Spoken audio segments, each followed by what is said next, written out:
It's June of 2020 and I'm in a car with my girlfriend at the time driving towards a food market. It's a warm, sunny day in Krakow, Poland, and the COVID restrictions have just loosened up a little bit, so it's time for me to practice all of the Polish I've been learning alone in my room for the past 2 months. We moved to Poland at the beginning of 2020 and I promised myself I would try and learn Polish. And after discovering that it takes on average 16 years for non-Slavic speakers to learn Polish fluently, on my first walk-in tour in the city wasn't enough to sway me from learning it. So I'm silent for the whole 20-minute car journey to the food market as I'm sat there repeating the Polish phrases I've been learning in my head. Dzień dobry, czy mogę prosić 5 jabłko? My girlfriend is happy that we're spending time together as we drive to the market, but I feel nervous. I can feel the social anxiety creep in the closer we get to the market, which we've been to before, but I let my girlfriend order everything because she's Polish and it's just easier. But this time I want to reclaim my manhood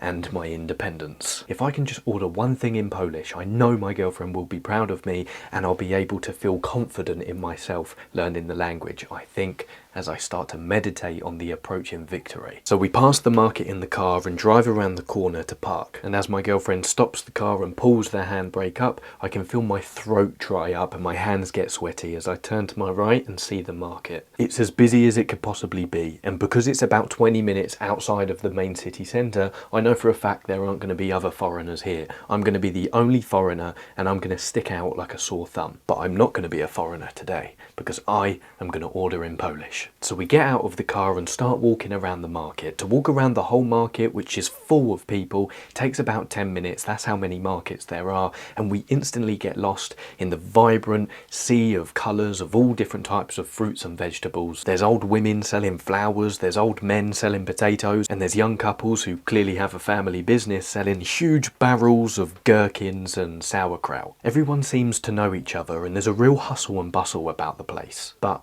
I look at all of this food from a distance. I'd love to order some of this food and I'd love to try it, but the thought of ordering in Polish right now, I'm standing face to face in front of these people, is making my knees go weak and my hands start to shake. So I continue doing laps of the market, going round and round again, pretending that I'm interested until my girlfriend stops us and says, "Okay, do you actually want to order something or have we just come here for nothing?" "Okay," I respond, as I now know there's no room to hide. So we walk to the entrance of the market where I spot an older woman selling huge crates of blueberries. She's my target, I think, and there's no one queuing. Go, go, go! Mission inbound. I set my sights on my target and I assess the scene. I linger around the blueberries for about a minute and my girlfriend goes to pick them up to order them, but I stop her and I say, "No, don't worry.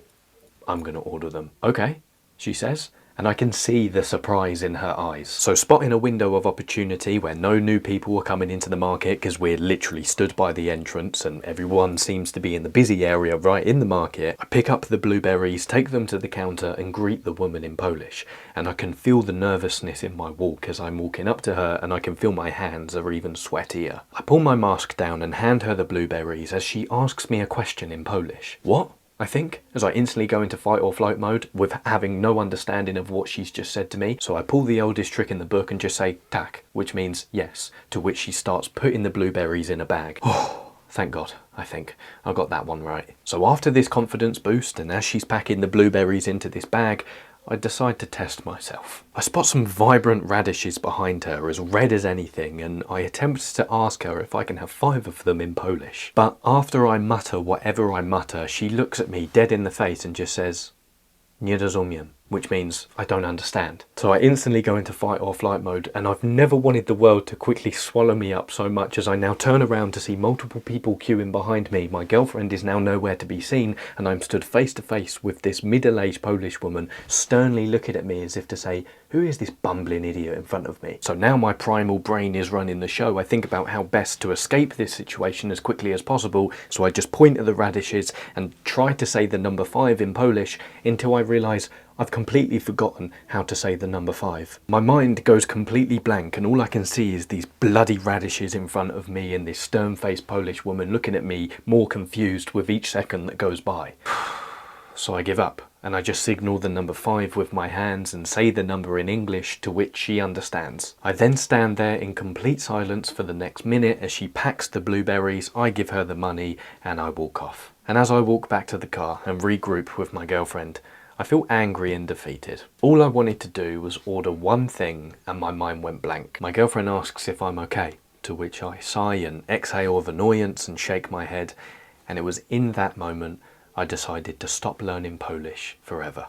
Outside the context of language learning, perhaps you've experienced a similar situation. Maybe you wanted to approach a stranger, go to a gym for the first time, or interview at a company you've always wanted to work for. But what stopped you from doing that thing was a lack of confidence. You didn't feel comfortable with the thought of doing it, and the thought of failure talked you out of doing it before you even tried. In that moment of hesitation, perhaps what stopped you is you convincing yourself you weren't ready yet and you needed more time in order to feel confident. But this is precisely what 99% of people get wrong about confidence. You see, I'd never learned a language before I moved to Poland, and the mindset I had throughout my attempt to learn Polish set me up for failure from the get-go. I hated making mistakes in Polish because I wanted to speak it fluently so badly in order to impress my ex-girlfriend and her family. So at any opportunity I got to speak to strangers in Polish in order to practice, I shied away from, which made my day-to-day life very difficult.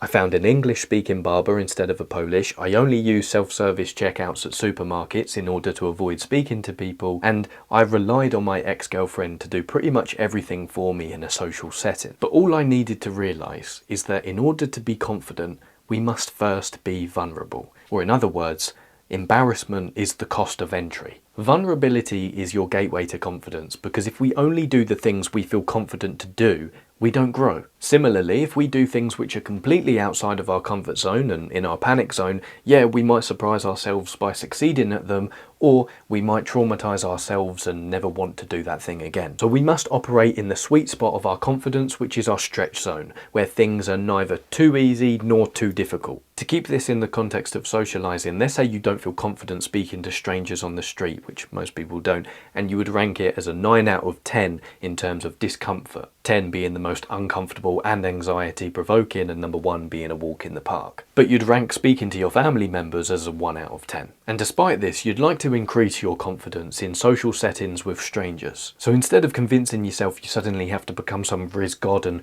cold approach everything that breathes, which would be in your panic zone, find an activity which ranks as a 6 or 7 out of 10. Maybe that's sparking up a conversation with the person serving you at a restaurant or a supermarket. Then expose yourself to that environment enough times until you master it, and then just gradually increase your level of discomfort, and repeat and repeat and repeat and repeat and repeat. The psychologist Dr. Julie Smith likens confidence to a house that we build, and each time we face a new area which requires fresh confidence, we step out of that house, but when we do so with the evidence and self-belief that we've built a house before. Lastly, there's one more technique you can use to help you cultivate this feeling of confidence with an inner stillness. It's called the perfect nurturer. This is a person you can return to in your mind to help you feel nurtured and feel safe when that is what you need most. If you prefer the idea of a coach, then of course use that. Create an image in your mind of the perfect nurturer or coach. This could be a real or an imagined person.